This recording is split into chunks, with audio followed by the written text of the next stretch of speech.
What is better for motion graphics in DaVinci Resolve?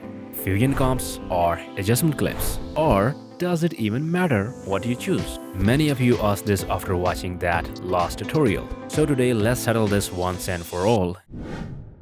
Let's start with adjustment clips because honestly, there isn't much to say about them. The real power of adjustment clips is how easy they are to turn into presets. Once you build a motion graphic on an adjustment clip, you just drag and drop into your power bin. And that's it. So, if you are a beginner and you are not ready to deal with Fusion macros and their quirks, adjustment clips can feel like your best friends. But, and this is important, that ease comes with trade-offs. Let's say you drop an adjustment clip preset onto your timeline, and now you want to change the text. You open the inspector, and there are no controls. Why? Because anything you build on an adjustment clip inside the Fusion page can only be modified in Fusion. So every small change means jumping back into Fusion page. And if you do that often, it slows you down. Now imagine this isn't a simple animation. Imagine a preset with dozens of nodes. Finding the right node just to change one thing, that starts to feel like a quest. There's no clean inspector UI, no exposed controls. You are digging through the node tree every time. And here is a big limitation.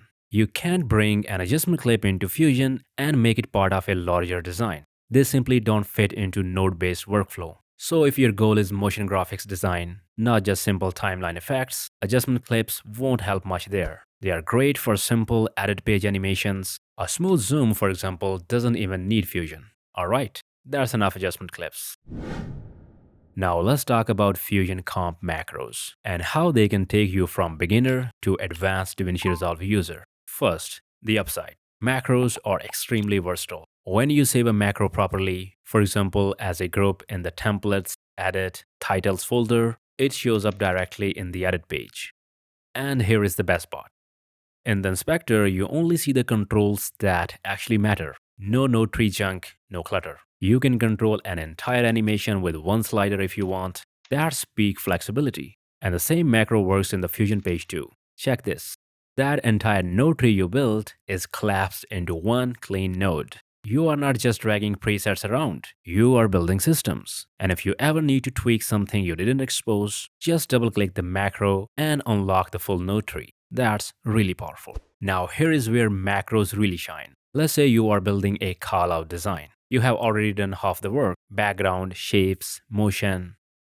Instead of rebuilding the text animation from scratch, you bring in a text animation macro you already trust. Connect it into your node tree, tweak the exposed controls if needed, position it correctly, and boom, saved a lot of time.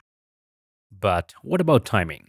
The text animations start at frame 0. So if your macro doesn't have built-in timing controls, here's a simple trick. Select the macro, open the keyframe editor, zoom to fit. Now just drag this bar to reposition the animation timing. You will see those white vertical lines updating in real time, so you know exactly where your keyframes are. Super handy. So what's the downside? Honestly, the biggest one is that macros aren't beginner friendly. They have their own learning curve. But once you push through that early phase, you will probably never want to go back. And that's it. If this helped you understand which one fits your workflow, hit like and subscribe.